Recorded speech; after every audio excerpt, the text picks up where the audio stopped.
નમસ્કાર, આપ જોઈ રહ્યા છો નેશન પ્લસ ન્યૂઝ. હું છું હિરલ આપની સાથે.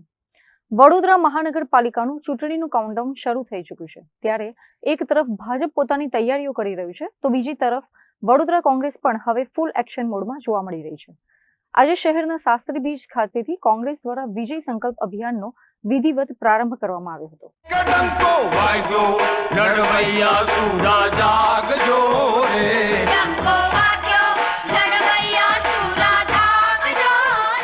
વડોદરામાં ચૂંટણીના બ્યુંગલ વાગતાની સાથે જ રાજકીય ગતિવિધિઓ તેજ બની છે. વડોદરા શહેર કોંગ્રેસ દ્વારા આજથી વિજય સંકલ્પ અભિયાનની શરૂઆત કરવામાં આવી છે.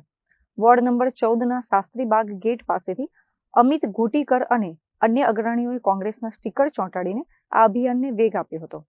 કોંગ્રેસનો દાવો છે કે ભાજપના શાસનમાં જનતા પ્રાથમિક સુવિધાઓ માટે વલખા મારી રહી છે. આ અભિયાનમાં કોંગ્રેસે સ્થાનિક પ્રશ્નોને હથિયાર બનાવ્યા છે. વોર્ડ નંબર 14માં આવેલો એકમાત્ર પ્રેમાનંદ કોમ્યુનિટી હોલ જે છેલ્લા 3 વર્ષથી તોડી પાડવામાં આવ્યો છે, પરંતુ હજી સુધી તેનું પુનઃનિર્માણ કરવામાં આવ્યું નથી. મધ્યમ વર્ગના પરિવારો માટે સામાજિક પ્રસંગો યોજવા માટે આ હોલ એકમાત્ર સહારો હતો, જે છીનવાઈ જતા સ્થાનિકોમાં ભારે રોષ છે. કોંગ્રેસે આ મુદ્દાને પ્રજા વચ્ચે લઈ જઈને ભાજપ સામે મોરચો માંડ્યો છે. વડોદરા શહેરમાં એક સંસ્કારી નગરી તરીકે ઓળખ અપાવવામાં જે સર સયાજીરાવ ગાર્ડ એકવાર સફળ ગયા હતા, તેનું આ પ્રેમાનંદ હોલ એક ઉદાહરણ છે.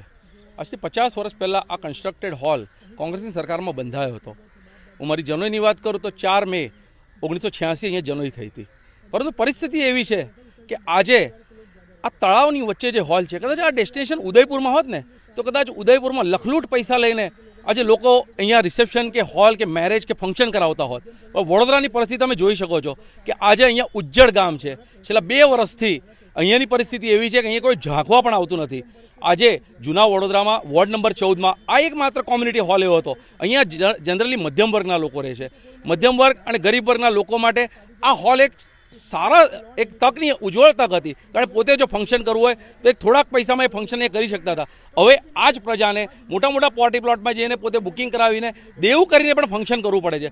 સરકારે મધ્યમ વર્ગ અને ગરીબ વર્ગની કાળજી લેવાની ખાસ જરૂર છે, કારણ પરિસ્થિતિ એવી છે કે આવનારા દિવસોમાં જ્યારે ચૂંટણી આવશે ત્યારે તમે મત માગવા આવશો, પણ તમે વડોદરામાં જે સત્યાનાશ કર્યો છે એની ભંડાફોડ ફક્ત મીડિયાવાળા જ કરશે.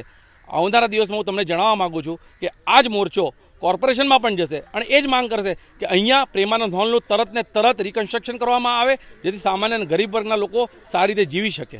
વોર્ડ નંબર 14માં કોંગ્રેસ પરિવાર દ્વારા પોસ્ટર લગાવીને વિરોધ કરવામાં આવે છે. ક્યાં જ્યાં મારું પરિવાર એ કોંગ્રેસનું પરિવાર, એમાં દરેક જગ્યાએ પંજાના સિમ્બોલનું પોસ્ટર લગાવીશું અને જે લોકો નાગરિકો કોંગ્રેસમાં જોડવા તૈયાર હશે એના ઘર બહાર અમે કોંગ્રેસના ચિહ્નોનું પોસ્ટર લગાવીશું. આ જગ્યા હનુમાનજીના આશીર્વાદ લઈને અમે આશીર્વાદ પહેલાં લીધા અને પછી પોસ્ટર ચાલુ કર્યું. હનુમાનજી લડવાની, આ ભ્રષ્ટાચાર લડવાની તાકાત આપે એટલે અમે હનુમાનજી મંદિરથી આશીર્વાદ લઈને ચાલુ કર્યું છે.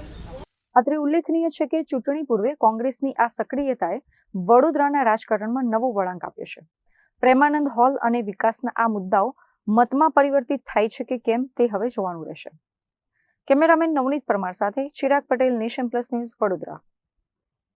સમાચારોના સતત અપડેટ મેળવવા માટે અમારી નેશન પ્લસ ન્યૂઝની યુટ્યુબ ચેનલને સબસ્ક્રાઇબ કરો, બેલ આઇકન દબાવો અને જોડાયેલા રહો ફેસબુક, ઇન્સ્ટાગ્રામ અને ટ્વિટર પર.